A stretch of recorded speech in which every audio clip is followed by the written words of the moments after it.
Okay. Okay. Anyway, wala naman tayong I'll just continue on kahit na ngayon ko pa lang na-record to. So, yun. So, kung meron kayong specific questions on exams, mamaya pag-usapan din natin yan. Okay?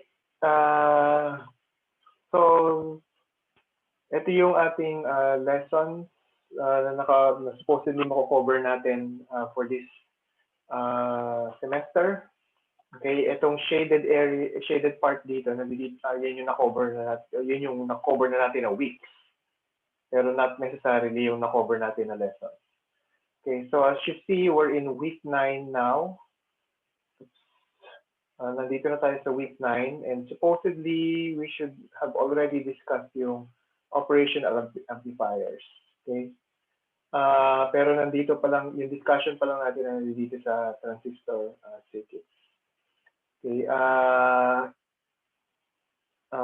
tawag dito, yung transducers and sensors, tsaka microprocessors, ilagay na lang natin yan sa second semester kasi most of yung discussions naman dito ay magagamit nyo naman sa second semester. Okay, so tapos yung basics of digital electronics will no longer be covered. As I've told you before, tawag dito, gusto ko lang sana siyang idagdag para lang magkaroon kayo ng added knowledge about digital electronics. Pero hindi naman siya talaga part ng 170, so you can just skip it. Which means na ano mangyayari dito? So itong op-amps, introduction to op-amps at saka itong op-amps, we will just cover itong next 2 weeks, 10, 11, or siguro 12. So within 10, weeks 10 to 11 or within 10 to 12, weeks 10 to 12, ang coverage natin is operational amplifier na. So we'll just have one topic, which is on operational amplifiers, and then one more exam. Okay, so which means na meron kayong week 12, 13, 14 to catch up on the lessons and to catch up on the exams. Okay? I hope na sufficient time yun para sa inyo. That will also give you time tawag dito, for your other subjects din. Naintindihan ko naman yung situation natin ngayon. And even myself, kung hindi tayo na sa pandemic, wala naman akong slides para dito. Everything will be on the whiteboard. Pero as I've told you before, gumagawa ako ng slides and then ginagawa ko pa yung video, so it's really time consuming. So it's a lot of time that is consumed for all of us. Okay, so yan yung magiging takbo ng natitira nating linggo or mga linggo dito sa first semester. Okay? If you have questions, just type it in the chat box. Type it anytime or just interrupt me by turning on your mic. Okay? Next, okay, reminder lang dun sa mga nagbabalak. Ang deadline of dropping of subjects ay November 13 and yung filing of LOA ay November 20. Okay. I-check ko lang kung kumpleto kayo dito. Hindi yata kayo kumpleto. So, mukhang yung mga magbabalak mag-drop ay wala dito. Okay. Next. Okay. So, ito yung ating grading system. Yung exams, kung 4 exams constitute yung 40% ng total grade and yung final exam constitute yung 20% ng total grade. Laboratory is 20%, pero yung laboratories move to next semester. Itong project na ito, which is supposedly a project for the laboratory is 10%. Pero I was thinking na tanggalin na lang itong project considering na yung second semester is still remote learning. Okay, para hindi na rin tayo mahirapan kasi for projects kailangan yung mag-group together para makagawa ng isang project, and I think that would be impossible considering yung kung paano natin kung paano yung mode of learning sa second semester. Okay, so tatanggalin na lang natin yung project na yan. So what we need to decide for this today is hindi itong how many more exams. Okay, so hindi ko natanggal to para sa isang klase ko to. So hindi natin pagdidesisyonan yan, kalimutan yan. What we need to decide for today is itong finals exemption. Do you want an exemption to finals or not? Kung gusto niyo ng exemption, dapat maintindihan nyo na yung final exam, kung tatanggalin natin yan,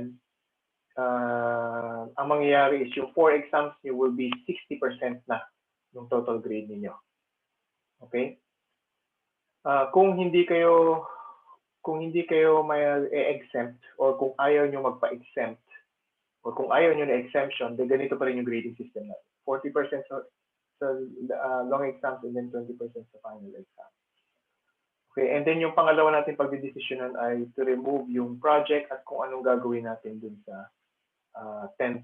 Kung idadagdag ba natin sa lab or idadagdag ba natin dito sa exam and so on and so forth. Okay? So, yun yung pag-usapan natin ngayon. So, let's start with finals exemption. Okay? So, I've created a poll. So, i-type nyo lang or i-click nyo lang yung selection ninyo. Okay, naka-anonymous to, so hindi ko malalaman kung anong tawag dito, kung kung ano yung binoto ninyo, kung ano yung pinili ninyo. So you should be able to see yung poll now and you can start selecting yung choice, yung gusto ninyo. So 16 kayo ngayon, so now okay, so meron pang 10.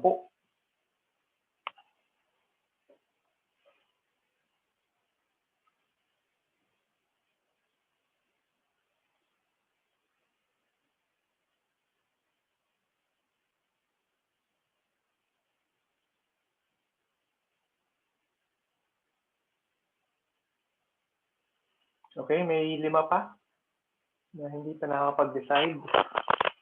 Okay, dalian nyo ng konting mag-decide para hindi tayo maubos sa oras.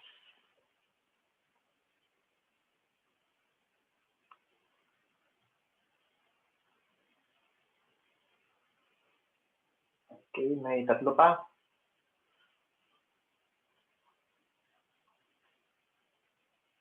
Okay, isa na lang. Okay, thank you.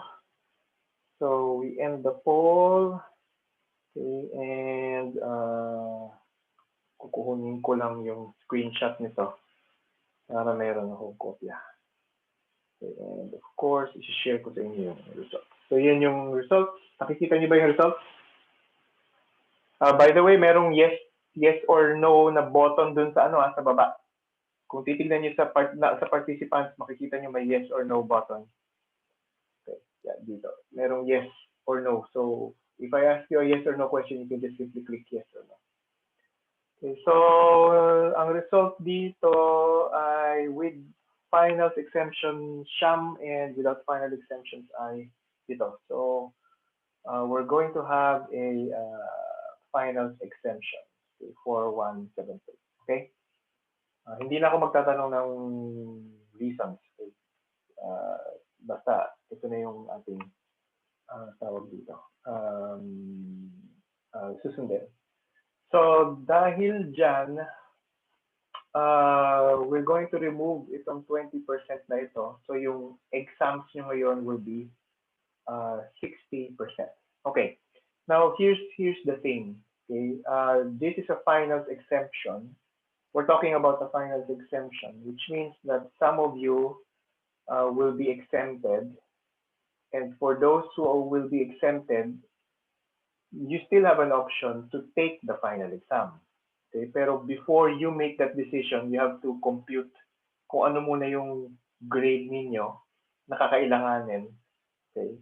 Para lang ma-exceed yung expected yung grade kung hindi kayo sana magpa-final. Okay? So anyway, when we'll discuss that when you are ready to make that decision later. Okay, gusto ko lang malaman ninyo na ganun yung situation.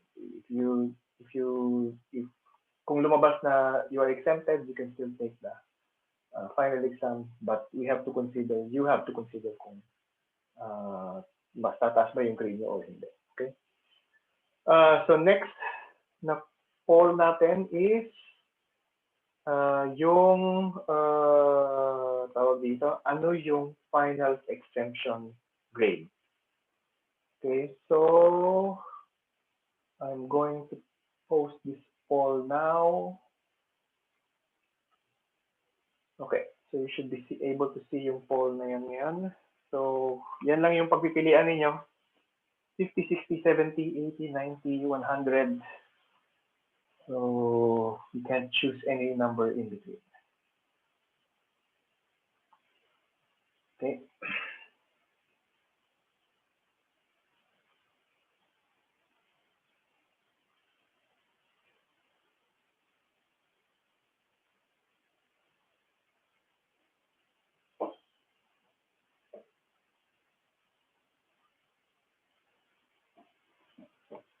Okay, may 7 pa.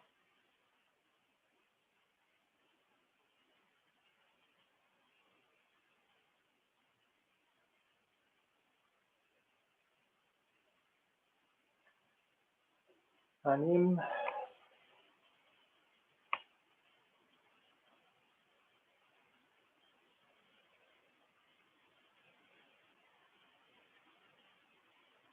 Okay, 3 na lang.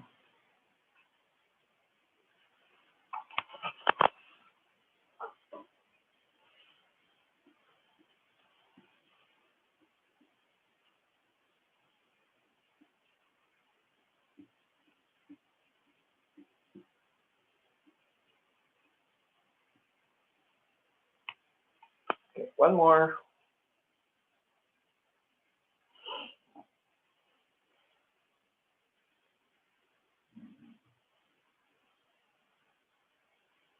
Okay, great. And all screen capture ko lang yung results. And then share ko sa inyo. Okay, nakikita niyo yung results?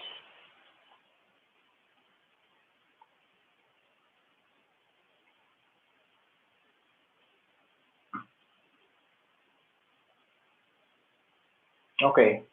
So, lumalabas na 50 and 60% yung tawag dito, yung ating pagpipilian ngayon. Okay.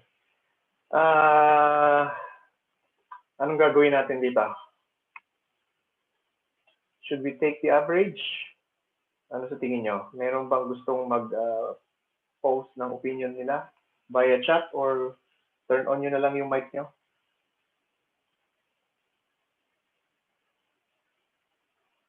Or you can send me a private message para hindi gagawa ulit ng poll. Okay. Okay.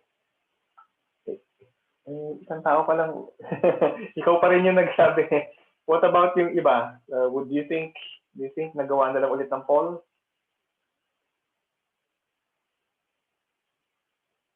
Should we take a poll? So just click yung yes or no button dyan sa okay, dalawa na kayo na yes. Okay, yes, yes.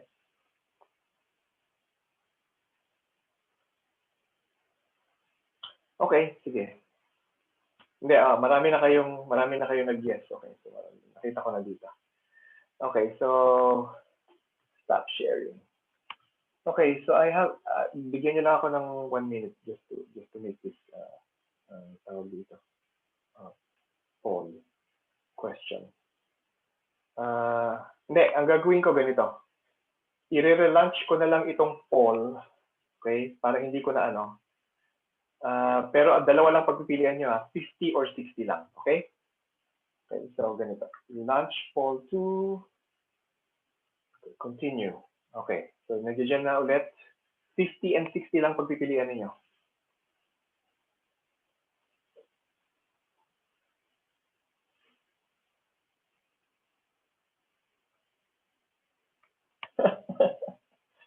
Close fight talaga. Dalawa na lang. Okay, sige. Teka lang, parang may mali dito ah. Sandali, bakit? Paano nangyari ito? Ipakita ko sa inyo kung ano yung naging result. Tingnan nyo, paano nangyari yan? 16 lang kayo eh, pero 9 yung 50, 8 yung 60. Sandali. Paano nangyari yan? 1, 2, 3, 4, 5. Ilan ba kayong participants? 70 participants kayo. Hindi naman ako bumoto.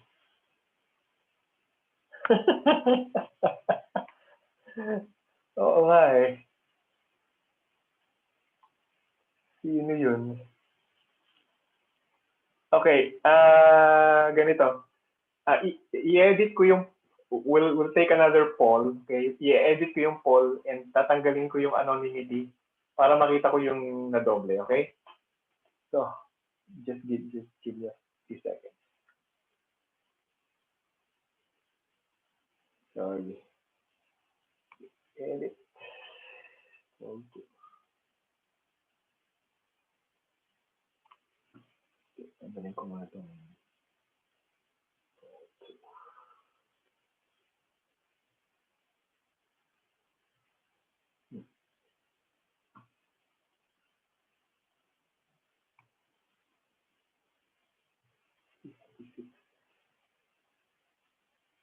okay, sandali. Ano na to?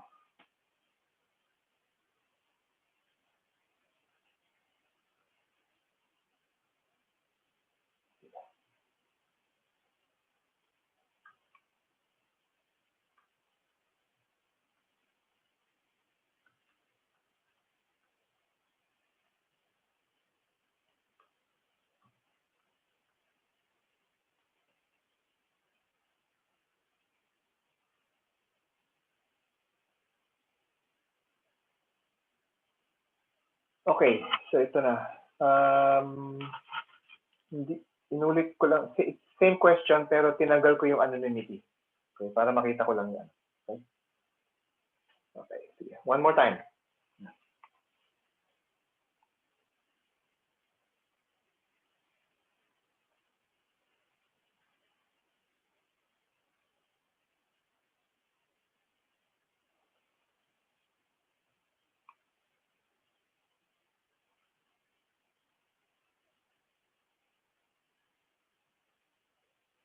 May isa pa. One more. O ngayon, wala na yung multo. Pero, talagang close fight. Yan ang results. So, paano natin i-resolve to? Ako na ba magre-resolve dito?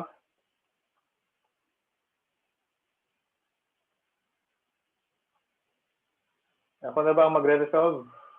You can answer yes or no. Oo, yun na nga iniisip ko eh. We take the average na lang. Okay. So, we'll just take the average, 55%. Okay? So, ganun na lang. Okay. So, we'll have a final exemption and the minimum grade for final exemption is 55% ng total exam. Okay. Okay, next question. Yung project. Anong gagawin natin dun sa 10% sa project? Okay, so meron ba kayong suggestions? Turn on nyo na lang yung mic nyo para mabilis tayo. Imbis na mag-chat. Anong gusto nyo gawin dito sa 10% na nandito?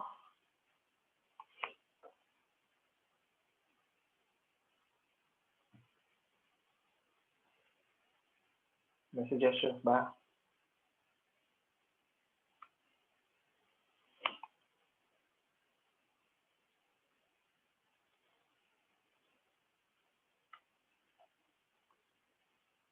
Any suggestions?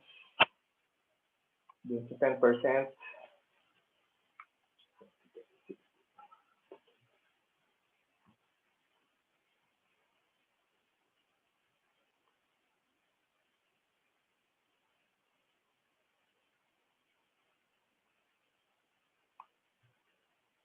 Anong gagawin natin sa 10%? Ano sa tingin niyo?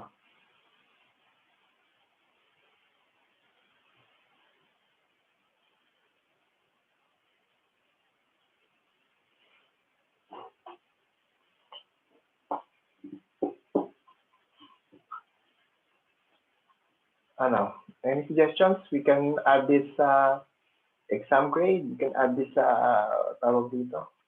Of course, we can still add this sa final exam. Pero kung exempted kayo, hindi na yun kasama. Diba? I mean, it will be 70%. We can add this sa laboratory report, sa presentation, or we can divide this, add some sa quiz, for example, or add some sa lab. Okay, so ano ang tingin yung best para sa inyo? Hatiin sa exam, lab, at quiz. Okay, lab, quiz, at saka sa exam. Pero 10% ito, paanong suggestion yung hatian?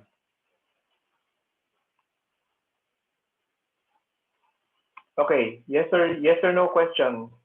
Click the yes or no button. Okay lang ba sa inyo na hatiin sa exam, lab, at saka sa quiz?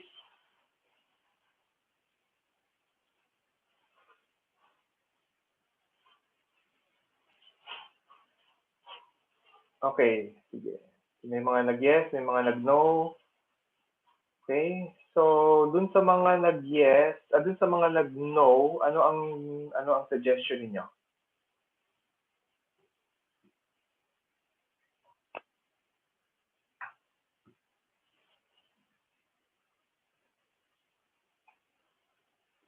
Okay? Yeah. So, dun sa mga nag-no, anong suggestion niyo? Lab and quizzes lang.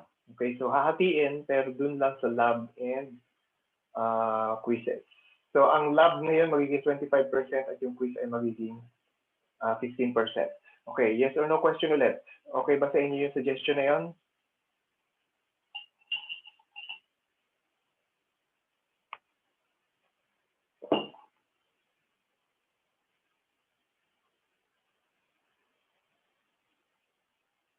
Okay, sige. So kung mukhang wala namang objection, may mga ilang nag-yes.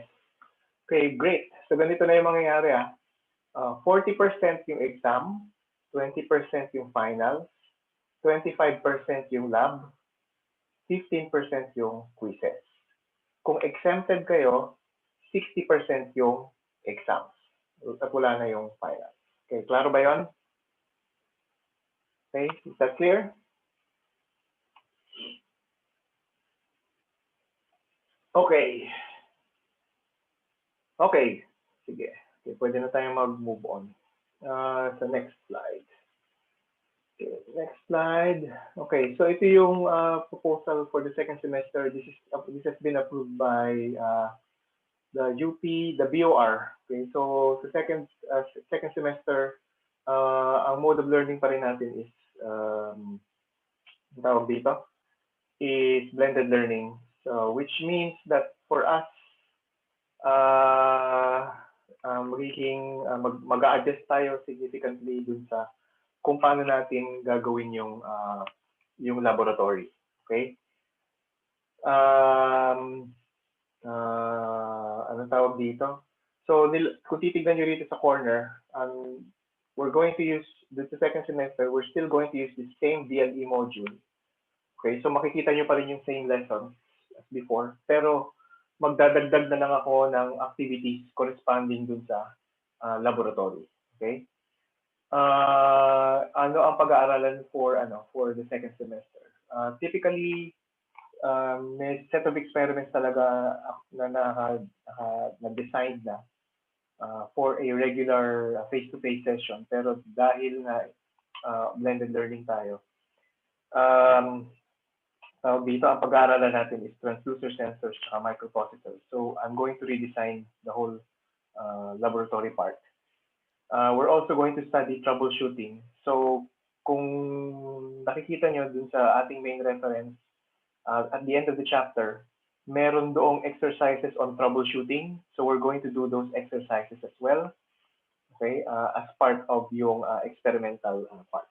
Okay? Kasi gano'n naman talaga pag-experiment eh. I mean, if you set up a circuit, initially hindi yan mag-work. Okay? Oftentimes hindi yan mag-work. So you need to figure out kung bakit yun hindi mag-work. So, anong tawag dito? Sa laboratory class, gano'n talaga ang nangyayari. Okay, so in the next semester, we're going to do that both experimentally or at least laboratory at saka theoretically din. So we're going to do some troubleshooting exercises there. Okay, and then for the second semester, I've actually requested Arduino starter kit. Okay, you can look that up sa internet kung ano yung starter kit na yon.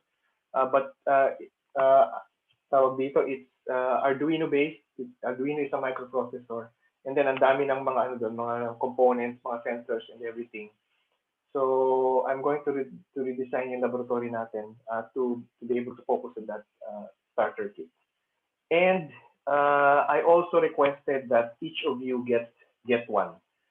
So you don't have to go to Baguio to get it. It will be sent to you. Okay. Hopefully mag-pull through yon kasi yun yung magiging ano niyo, laboratory ano tawag dito, na gamit. Okay. So each one of you will get one. And hopefully makarating din yun on time. Okay? So I'll just keep you updated regarding dun sa request na yun. Okay. On top of yung Arduino kit, I also requested yung multimeter, ang tawag dito, soldering gun, and so on and so forth. Kung ano man ang matatanggap nyo sa second semester, you have to return it once everything goes back to normal. So, in other words, ano yan, ano tawag dito, nakapangalan sa inyo lahat ng mga ipapadala sa inyo. Okay? And naka-itemize yan. So, everything has to be returned, except for yung consumables. I-explain ko naman sa inyo later kung ano yung consumables. For example, yung resistors, capacitors, consumables yung mga yun. Hindi nyo na kailangan ibalik yung mga. Okay? So, ganun yung mangyayari for the second semester. Okay, so now we're finished with this. Okay, pwede na tayong we can now discuss yung ano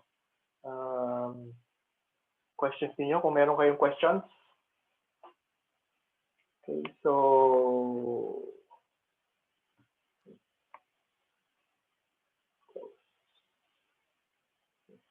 i-upload ko rin tong video sa ano sa BNE.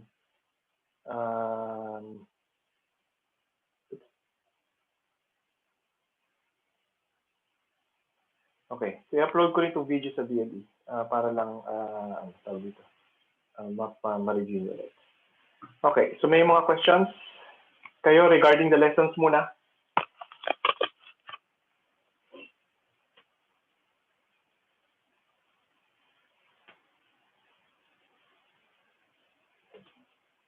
Okay. Okay, so kung wala kayong questions regarding the tawag dito, lessons, may mga questions ba regarding the exam? First exam?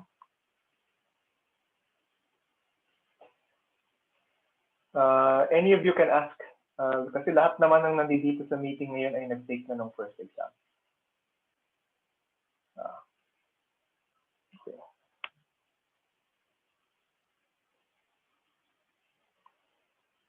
So wala kayong tanong regarding the first exam? Okay, so yung input and output voltages po, RMS ba yun or peak voltages? Okay, RMS voltage. The idea is this. So, halimbawa, yung saksakan ninyo, di ba, meron tayong saksakan. Ano ang voltahe ng saksakan na yan? 220. Okay, paano nyo alam na 220? You use a multimeter. Ang multimeter, ang mini-measure niya is RMS voltage parate. Okay? So, that means na yung peak voltage ng saksakan ninyo is actually 220 times the square root of 2. Okay? So, so in other words, dun sa exam, pag sinabi na 220 volts at nakasaksak yun, ibig sabihin it's an RMS voltage, which means na yung 12 volts it's also an RMS voltage. Okay. Okay. So I hope that's clear. Any other questions regarding the first exam?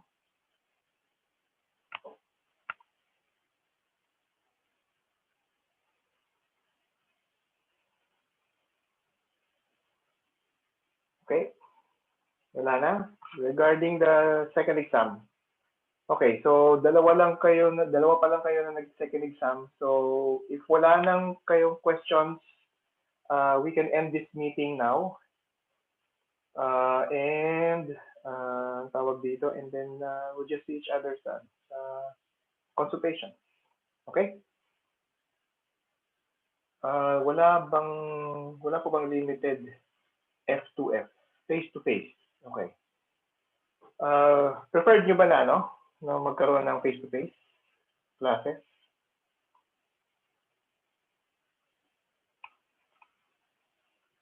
You can answer with a yes or no dun sa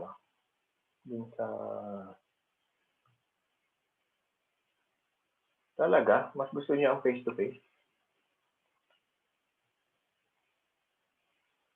Yung iba, okay. So yung iba, lang, KEBS lang, no? Okay, so, okay. So hindi po ba pwedeng dagdagan yung items sa mga quizzes? What do you mean? For example, yung 2 gagawing 4 or gagawin kong 10 yung items? Yung ba yung ibig mong sabihin?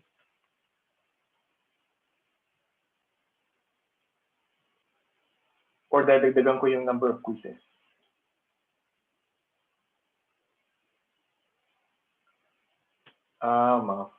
Okay, so dadagdagan yung number of items. Pwede naman. Okay. Pwede naman natin dagdagan. We can do that. Okay, so sige. So for the second semester, we'll try to have more face-to-face sessions. Well, I think magiging face-to-face sessions din naman yung second semester natin kasi laboratory class yun. And anong tawag dito? It will be anong tawag dito, mas advantageous pag face-to-face. Okay? Sige. Thank you for your suggestions, and your questions. Any other questions?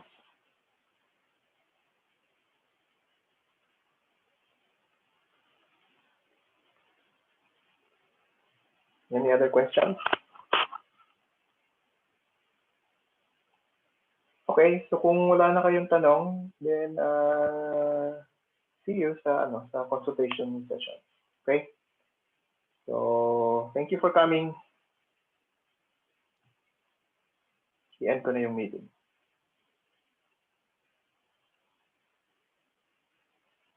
Hindi. You can just leave kasi may magpapakonsul sa akin mamaya. Thank you.